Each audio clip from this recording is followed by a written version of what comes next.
Killer में एक ऐसे साइको किलर की कहानी जिसका शिकार हुई 70 से ज्यादा जवान वेश्याएं और घर से भागी हुई लड़कियां। वो एक के बाद एक शिकार करता रहा।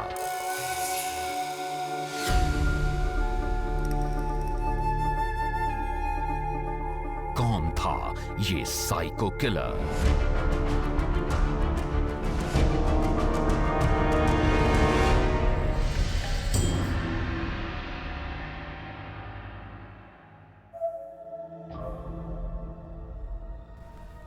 खतरनाक सिया किलर टेड बंडी सलाखों के पीछे था, जिसकी वजह से वॉशिंगटन में हत्याओं का सिलसिला थम चुका था।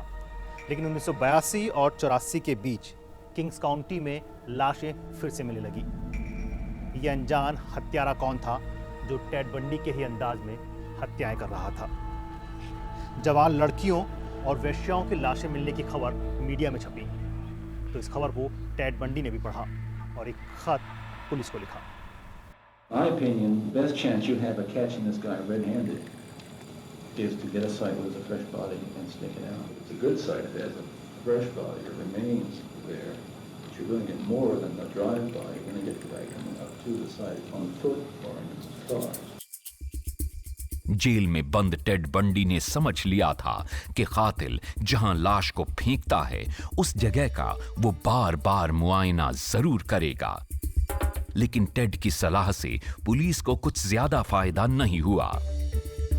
He thought we should just keep it quiet and surveil the site and wait for the killer to come back. Ted was correct about it. If we ever did find one, it was probably worth the risk because we weren't getting there anyway the way we were doing it, right off the bat. अनजान killer की कहानी शुरू होती है अगस्त 1982 से, जब Kings county की green river के पास से लाशें मिल रही थीं। सबसे पहले 2 जवान लड़कियों की लाशें मिली। इन दोनों लाशों के मिलने के 3 दिन बाद ही ग्रीन रिवर में एक मछुआरे को 2 और लाशें तैरती हुई दिखाई दीं। I couldn't believe it. Put the phone down and turned to my wife and said they found 2 more bodies in the river. I gotta go. Kings county के पुलिस अधिकारी शेरिफ डेव राइकर्ट मौके पर पहुंचे।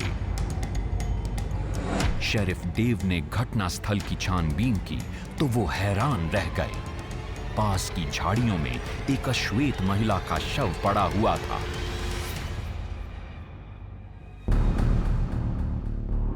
ग्रीन रिवर के आसपास 5 लाशें मिलने की खबर बड़ी तेजी से फैली। 5 लड़कियों को सेक्सुअली असॉल्ट किया गया था और हैरानी की बात तो ये थी कि ये 5 लड़कियां प्रोस्टिट्यूट्स थीं। We knew we had a serial killer obviously working here. एक के बाद एक 5 वेश्याओं की हत्या। सभी लाशें ग्रीन रिवर के पास मिली। इसलिए मीडिया ने इस हत्यारे को नाम दिया ग्रीन रिवर किलर। इस कातिल को पकड़ने के लिए पुलिस को गवाहों और सबूतों की जरूरत थी।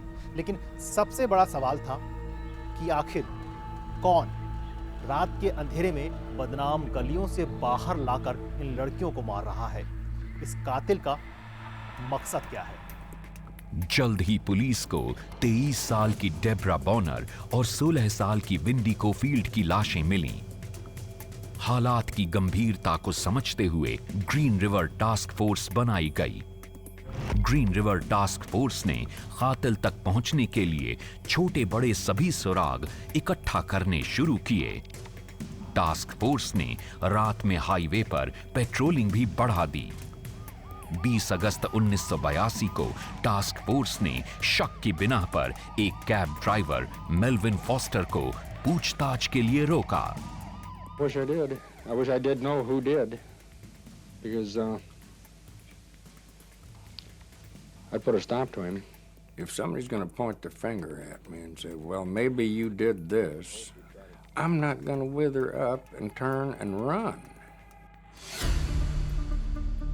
सबूतों के अभाव के कारण मेल्विन फॉस्टर को छोड़ दिया गया। जबकि दूसरी तरफ कातिल बेखौफ होकर अपना अगला शिकार ढूंढ रहा था। So once again, there is speculation that investigators on the Green River case are back to square one. 3 महीने में 7 लड़कियों की लाशें मिल चुकी थीं। 1982 के दिसंबर महीने तक आते आते ग्रीन रिवर में लाशें मिलने के मामले में एक नया मोड़ आया। अब अचानक लाशें मिलने का सिलसिला थम गया था, लेकिन पुलिस को हत्यारे की तलाश अब भी थी। जांच अधिकारी डेव राइकर्ट ने टेड बंडी के केस से जुड़े रॉबर्ट केपल से मदद मांगी। It was marginal at best. And I say marginal because they really didn't have a dedicated methodology to approaching pimps and prostitutes about gaining information from them. A lot of the information they collected was never corroborated in a way that you could say, okay, this victim was missing on this date at this time. 8 मई 1983 की सुबह green river के पास के एक घने जंगल में एक युवती की लाश मिली। लाश का मुंह पेपर बैग से ढका हुआ था। एक हाथ में वाइन की बोतल थी। लाश के दूसरे हाथ में सॉसेज, कंधों और गले पर ट्राउट मछली रखी थी। ये एक अजीब नजारा था। शुरुआती जांच में पता चला कि ये लाश कैरल क्रिश्चियनसन नाम की एक लड़की की थी और कातिल कई बार इस लाश का मुआयना कर चुका था। He was out there for a reason.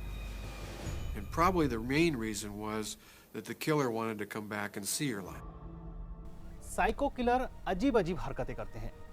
लाश का मेकअप करना, उनके साथ बलात्कार करना, जीवंत माहौल देना या फिर लाश को बार बार देखने जाना। ग्रीन रिवर भी कुछ ऐसा ही कर रहा था। कैरल की मौत के बाद किंग्स काउंटी में 18 लाशें और 23 महिलाओं के गायब होने की खबर मिली। एक के बाद एक हत्याएं और किंग्स काउंटी की सड़कों पर कातिल आजाद घूम रहा था। किंग्स काउंटी की पुलिस कातिल को पकड़ने में नाकाम रही। लंबी जांच के बाद न कोई सबूत मिला और न ही कोई गवाह। दुनिया की नजरों में कातिल अनजान ही रहा। लेकिन हैरानी की बात यह थी कि हत्याओं का सिलसिला हमेशा के लिए रुकने वाला था। कई लाशें मिलने के बाद पुलिस ने अपनी जांच का दायरा बढ़ा दिया था। पुलिस अधिकारी पुरानी फाइलें खंगाल रहे थे। शक के आधार पर पूछताछ भी जारी थी। इसी बीच पुलिस को एक और लाश की खबर मिलती है। यह खबर पुलिस को कातिल तक पहुंचा सकती थी, लेकिन पुलिस चूक गई। 30 अप्रैल 1983 का दिन एक प्रोस्टिट्यूट मरी मेलवेयर होटल के बाहर टहल रही थी। मेलवेयर का बॉयफ्रेंड बॉबी वुड्स सड़क के दूसरे किनारे पर खड़ा था। एक पिकअप ट्रक मेलवेयर के सामने आकर रुका और मेलवेयर उसमें बैठकर चली गई। 3 दिन बाद भी मरी मेलवेयर अपने घर नहीं लौटी। तब बॉबी ने आसपास के इलाके में खोजबीन की तो एक घर के बाहर वही ट्रक उसे खड़ा हुआ दिखाई दिया। बॉबी ने किंग्स काउंटी पुलिस को इसकी सूचना दी। पुलिस ने सूचना के आधार पर ट्रक ड्राइवर गैरी रिजवे से पूछताछ की, लेकिन पूछताछ में पुलिस को कुछ हासिल नहीं हुआ और गैरी रिजवे को छोड़ दिया गया।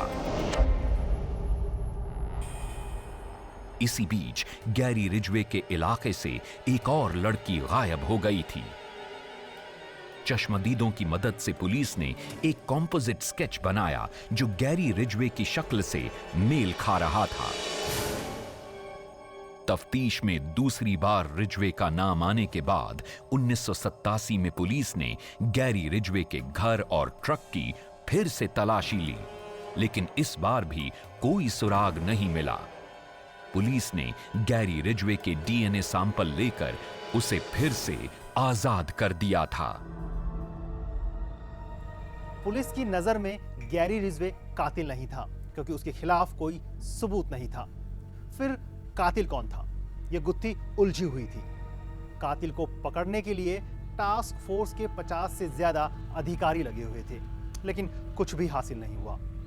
कुछ दिन बाद टास्क फोर्स को बंद कर देने का आदेश दे दिया गया। सबसे हैरानी की बात यह थी कि कातिल पकड़ा नहीं गया था और 80 के दशक के आखिर तक हत्याओं का सिलसिला भी अचानक रुक गया। कई साल बीत गए, ना हत्या हुई और ना ही कातिल का कोई सुराग मिला। ग्रीन रिवर किलर एक रहस्य बनकर रह गया था। कई वर्षों तक ग्रीन रिवर मामला ठंडे बस्ते में पड़ा रहा, लेकिन डिटेक्टिव डेव राइकार्ड को जल्द ही ग्रीन रिवर केस में एक कामयाबी मिलने वाली थी। फोरेंसिक साइंस में आई तेजी ने डिटेक्टिव राइकार्ड को एक और मौका दिया। डीएनए की नई टेक्नोलॉजी के इस्तेमाल से पुलिस को डीएनए प्रोफाइल मिलने में कामयाबी मिली थी। डॉक्टर हीमिक ने डीएनए प्रोफाइल को अपराधियों के सेंट्रल डेटाबेस कोड्स में मौजूद सैंपल से मिलाया, लेकिन यहां कुछ हासिल नहीं हुआ। इसके बाद ग्रीन रिवर केस के संदिग्धों के सैंपल से डीएनए को मिलाया गया, जिसमें एक चौंकाने वाला खुलासा हुआ। जिस ट्रक ड्राइवर को सबूतों के अभाव में छोड़ दिया गया था, डीएनए प्रोफाइल उसी ट्रक ड्राइवर गैरी रिजवे से मैच हो गया। It was really exciting. We knew that we've got good potential here to get some information. This is going to happen this time. He pulls out this envelope and he hands it to me and he says, "His mugshot's in here." And I said, "Tom, I don't even need to open that. It's Gary Ridgway." Green river में पहली लाश मिलने के 19 साल बाद कातिल police की गिरफ्त में था। इतने वर्षों तक पुलिस की गिरफ्त से दूर रहने वाला कातिल 30 नवंबर 2001 को हिरासत में था। पुलिस ने रिजवे को काम से लौटते वक्त गिरफ्तार किया। गैरी रिजवे पर 4 महिलाओं के रेप और उनकी हत्या का मुकदमा चलाने की तैयारी शुरू हुई। दूसरे मामलों में भी गैरी के शामिल होने का शक पुलिस को था, इसलिए एक बार फिर से साइंस का सहारा लिया गया। कत्ल हुई वैश्या लड़कियों के शरीर पर से पेंट के कुछ टुकड़े मिले थे। जांच के बाद पता चला कि ये पेंट वैसा ही था जैसा केनवर्थ ट्रक फैक्ट्री में इस्तेमाल किया जाता है। इस फैक्ट्री में गैरी रिजवे स्प्रे पेंटिंग का काम करता था। अब सारे सबूत गैरी रिजवे के खिलाफ थे। मौत की सजा से बचने के लिए गैरी ने सारे गुनाह कबूल कर लिए थे। 1982 से 1987 के बीच हुई हत्याओं के राज खुलने लगे थे। गैरी ने किंग्स काउंटी में 71 लड़कियों के कत्ल का गुनाह कबूल किया था। गैरी रिजवे पुलिस को लापता लड़कियों की कब्रों तक ले गया। This site was pointed out by Ridgway as one of the sites that we should search. Gary ने पुलिस को बताया कि वो लड़कियों को फंसाने के लिए उन्हें इमोशनल करता था। वो लड़कियों का विश्वास जीतने के लिए अपने पर्स में रखी अपने बेटे की तस्वीर उन्हें दिखाता था। How do you plead guilty? And you get to 17 and then 20 and then 25 and then you're at 30 and then you're at 35 and then you're at 40. Aggravated murder in the first degree as charged in count. अदालत में Gary की हत्या का मुकदमा चला। Guilty. अदालत में मारी गई लड़कियों के परिवार के लोग भी मौजूद थे। चारों तरफ से गैरी को पुलिस और मीडिया ने घेर रखा था। गैरी ने एक के बाद एक अपने गुनाह कबूल किए और शायद उसे अपने किए पर पछतावा भी था, क्योंकि अदालत में अपनी पेशी के बाद इतना बड़ा सीरियल किलर फूट-फूट कर रो रहा था। The women you killed were not throwaways or pieces of candy in a dish placed upon this planet for the sole purpose of satisfying. अदालत में मौजूद लोगों की आंखों में भी आंसू थे, जिन्होंने अपनों को खोया था। Those young women in your dreams and private thoughts of your grisly deeds. You will be haunted for the balance of your life. एक साइको किलर सलाखों के पीछे तो पहुंच गया था, लेकिन सवाल था कि एक शान सा दिखने वाला गैरी रिजवे एक पति भी था और एक पिता भी। फिर वो सीरियल किलर क्यों बना? इसके लिए उसके बचपन को समझना जरूरी है। रिजवे बचपन से ही हिंसक प्रवृत्ति का था। 16 साल की उम्र में उसने एक 6 साल के बच्चे को चाकू सिर्फ इसलिए मार दिया था क्योंकि वो देखना चाहता था कि कत्ल करने का अनुभव कैसा होता है। घर में माँ बाप के झगड़ों ने भी गैरी को हिंसक बना दिया था। गैरी की निजी जिंदगी भी उथल पुथल से भरी रही।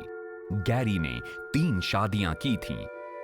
गैरी की तीसरी शादी के बाद ही किंग्स काउंटी में हत्याओं का सिलसिला रुक गया था, क्योंकि वो अपनी तीसरी पत्नी से बेहद प्यार करता था।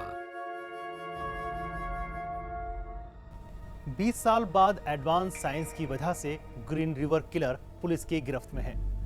फॉरेंसिक एविडेंस ही इस केस की सबसे मजबूत कड़ी थी, इसलिए इतना बड़ा अपराधी सलाखों के पीछे पहुंचा। गैरी वॉशिंगटन की एक जेल में बंद है और 49 हत्याओं के मामले में उम्र कैद की सजा काट रहा है। इसलिए कहते हैं ना, गुनहगार कितना ही शातिर क्यों ना हो, एक ना एक दिन अपने गुनाह की सजा जरूर भुगतना है।